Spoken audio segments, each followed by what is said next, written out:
Pebble Beach, California. When people speak of Tiger Woods' greatness, they typically talk about tournaments like the 2000 United States Open at Pebble Beach, where he pieced together a victory as iconic as the cypress tree in the landing area of the 18th hole. His performance that week has become one of the indelible moments of his remarkable career. Recalling that performance on Tuesday, Woods said that he had not missed a putt inside 10 feet and that he was hitting everything beautifully. "I don't know how I pulled it off," Woods added. His 15-stroke margin of victory in 2000, the largest in majors history, is in the pantheon of virtuoso sports performances, as sublime as Don Larson's perfect game in the 1956 World Series or Elgin Baylor's 61 points in Game 5 of the 1962 NBA Finals.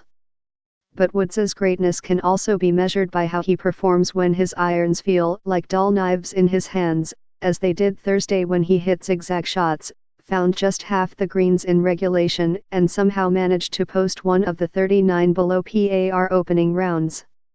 Woods' 1 under par 70 in the first round was golf as pure grit.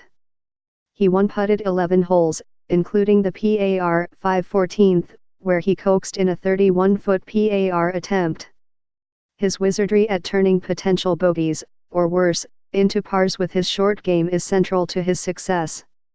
In a U.S. Open, where pars are especially precious, avoiding the big numbers tends to be a sounder strategy than aiming to go low.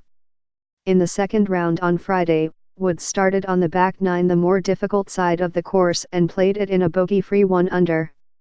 He plodded along, sidestepping trouble but swinging little momentum his way. But he faltered at the end on Friday, finishing bogey for a 1/72 that sent him into the weekend at par for the tournament.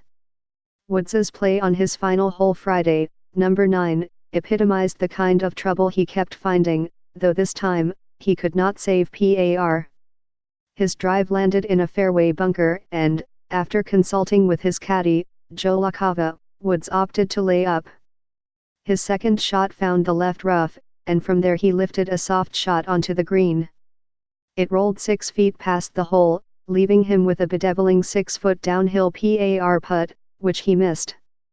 Woods certainly did not play his way out of the tournament, but he will need to summon considerable magic over the weekend if he is to contend for his 16th major title. It could still end up like 2000 once more, that is, the 2000 PGA Championship at Valhalla Golf Club in Louisville, Kentucky. That major is remembered for a 6-foot downhill putt that Woods drained to force extra holes with Bob May, and for the 25-foot birdie putt he walked into the hole while pointing at the cup. That birdie began the 3-hole playoff that gave Woods the title. Buried in the slew of superlatives that his victory engendered was the fact that he trailed by 2 strokes early in the final round but dug deep and played the final 12 regulation holes in 7 under to tie May. Over his first 36 holes at Pebble this week, Woods showed that he has the pieces to complete another title, if not a masterpiece. He did not putt as well on Friday as in the first round, mostly because his approaches kept landing above the hole, making for trickier attempts. But his drives were so stout he would bend down to pick up his tee without bothering to track the ball's flight. In his prime, Woods was not just the best overall player, he was the most mentally tough. In his youth, when his game was sharp, that combination enabled him to crush some of the best players in the world. Now, the mental toughness has allowed him to win the Masters at 43 and to cope with, if not subdue, another Open at Pebble Beach. After signing his scorecard on Thursday, Woods answered 9 questions and referred 6 times to hanging on, hanging in there, or hanging around. His responses underscored his pride in being the greatest of plotters. In 2000, the Danish star Thomas Bjorn said of Woods, "He hits every shot as if his life depends on it." Woods's embrace of the struggle illuminates why he fought back from 4 spine operations to compete again. His appetite for competition explains how he was still hungry enough after 79 tour victories, including 14 majors, to forge a comeback that culminated with the Tour Championship title in September and a 5th Masters title in April. His mental strength is manifest in his results. But exactly how Woods's mind works is a mystery. Grinding comes so second nature to Woods, he is at a loss to explain it. It's just fighting it out and grinding it out, he said. The stages of grit, according to Woods, are bargaining and acceptance.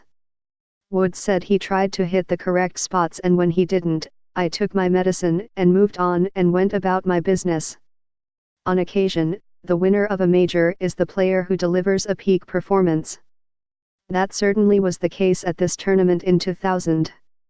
More typically, where there's the will, there's the win. That's why Woods cannot be counted out.